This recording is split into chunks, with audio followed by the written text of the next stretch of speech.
Welcome to Movie Magic 96, your one-stop shop for all things movies. From reviews, unboxings, and collections, I'm here to celebrate the magic of cinema. Now, let's roll the film. So today, we're diving into my entire mask collection. It's by no means the biggest collection, but I have some rad pieces. Also, I'm semi-retired from picking up new masks. This is because they are expensive, take up a lot of room, are hard to display, and rot over time. Anyways, we're breaking this video into 4 categories: Michael Myers, Slipknot, Ghostface, and miscellaneous. So sit back, relax, and let's check these out. Let's start with the king of horror masks, Michael Myers. First up, we have the original 1978 Myers mask from Trick or Treat Studios.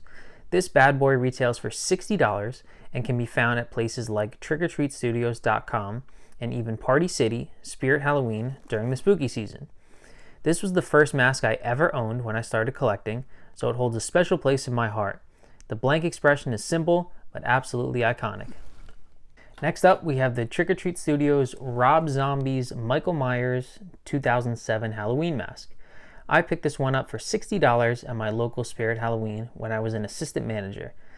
Oh man, I missed that 30% discount. Now, people always praised the aged look from the 2018 version, which, yeah, did a better job, but this was where it all started. This mask is grungy, dirty, and just screams tall, brutal Myers. Speaking of the 2018 look, here's the Trick or Treat Studios Halloween 2018 Myers mask, which also retails for $60. And let me tell you, this thing is gorgeous. The level of detail, the cracks, the scrapes, the aging, is all spot on. Now I'm going to do some close-up shots at the end of the video so you guys can see all the little imperfections that makes this mask look straight out of the movie. And one last thing about this mask is it's super small, so if you have a big head, it won't fit you when you buy it. Last up for the Halloween section, we have the Trick or Treat Studios Halloween Skull Mask by Don Post for $50. Now this is hands down my favorite skull mask of all time. You know how most skull masks just kind of look the same or feel cheap? Not this one. The sunken eyes, the shape, the details, it's got such a sinister look. Scream must have taken inspiration from these sunken eyes for the Ghostface mask. This is a must-have for any horror collector and my favorite between the witch and the pumpkin. And of course on the back you can see the silver shamrock tag. Slipknot masks. Alright, we're starting strong with my Corey Taylor Iowa latex mask from Mantis FX Mascaras. Now this thing is insane. I picked it up for $260 and it's the only non-mass-produced mask I own. The communication with the seller was top-notch. He kept me updated every step of the way, and the craftsmanship speaks for itself. Slipknot is my favorite metal band, hands down. I even got to see them live in Arizona in 2021, which was an absolute bucket list moment for me.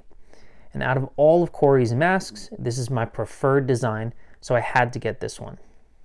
Next up, this is my oldest and most valuable mask in my collection. A 1992 Tyco Incredible Crash Test Dummies mask. Now, if you know your Slipknot history, you know Corey Taylor used one of these as his very first mask when he joined the band. He cut a bigger mouth hole, made holes on the top to run his dreadlocks through it. These things are over 30 years old and insanely hard to find. And if you do find one in the wild, it's usually very yellow or rotting to death. I got super lucky and found this one at a thrift store for just $15, an absolute steal. Last up, we've got my Left Behind music video Joey Jordison mask. Fun fact, you can also see a picture of it on Slipknot's Rolling Stone album cover from 2001. And this one has a personal touch. So here's what we did. I bought a basic white blank face mask, which you can grab anywhere for a couple bucks. I picked out the best Joey design, and then I asked my mom to sketch it out in pencil. Once it was outlined, she went in with a black and red Sharpie and absolutely nailed it. Now I have zero artistic ability, but she used to draw all the time growing up, and man, she killed this design. What's crazy is that Joey passed away just a few months after I had this mask made. Rest in peace to one of the greatest metal drummers of all time. His impact on music will never be forgotten. Ghostface masks. You can't talk about horror without mentioning Ghostface. I've got a few variations here, including the classic white Ghostface mask, which you can get literally anywhere for cheap. Now, quick story time. When I was a kid, every single year, some of the cool parents let their kids be Ghostface. I never had that luxury, but if you grew up in the late 90s and early 2000s and remember the Halloween parade at your local school, you'd remember that there were at least 15 Ghostface costumes every single year.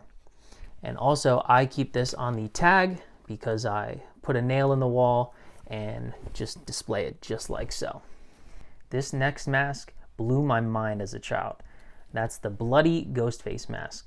Seeing the blood drip down through the mask, but not onto the costume, literally broke my brain as a little child. And the tubes that led to the plastic heart that you squeeze to get the blood moving is ingenious. I finally fulfilled my childhood fantasy by owning one of these. Miscellaneous masks. And to wrap things up, here's a mix of some of my other masks. From more slashers to masks that came with a costume I purchased, and more, these all have a special place in my collection. Now, my favorite punk band is the Misfits. And what better way to show that obsession than this Tots Misfits Red Hood Fiend mask, also for $60. And you can also get this one in a black hood if you prefer. The sculpt on this one is great, and it looks just like the Crimson Ghost movie poster from the 1940s. Ki, ki, ki, ma, ma, ma. When you hear that sound, Jason Voorhees is right around the corner. This is a Part 4 or Friday the 13th Final Chapter hockey mask by 13XX Studios. They show up to a lot of conventions, and I think they also have an Etsy store. I can't remember for sure, but I think I got this mask for $30. The weathered aging on the front makes it feel like the mask you're holding has seen some time in the woods chasing teens. My favorite part of the mask is that huge gash on the top right side. Shout out to Chris Higgins. Another top slasher is this Chucky mask. Now, I bought a Chucky costume from Party City for around $45, and it came with this Bride of Chucky looking mask. Not much to say here. It's plastic, very large, but it's easily readable and a good display piece for the movie room. This is Halloween, pumpkins scream in the dead of night. That's right, we got the good old Jack Skellington here. And this was also from Party City and came with a costume. I believe it was around $50 for the combo. This mask is latex though. It just never holds its shape because the head is so round. I remember it was packed into the costume bag, and I had to put a football and t-shirts in the mask to stretch it out. Are you ready to dig through the ditches and burn through the witches with this Rob Zombie Phantom Creep vacuum form mask?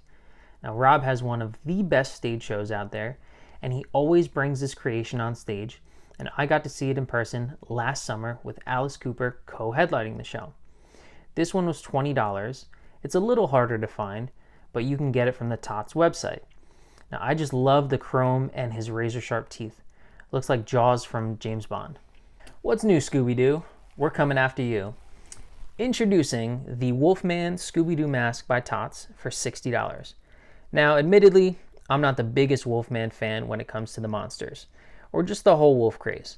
But I do love me some Scooby-Doo, some purple, and some fangs. Also, his receding hairline looks exactly like mine, so don't get old.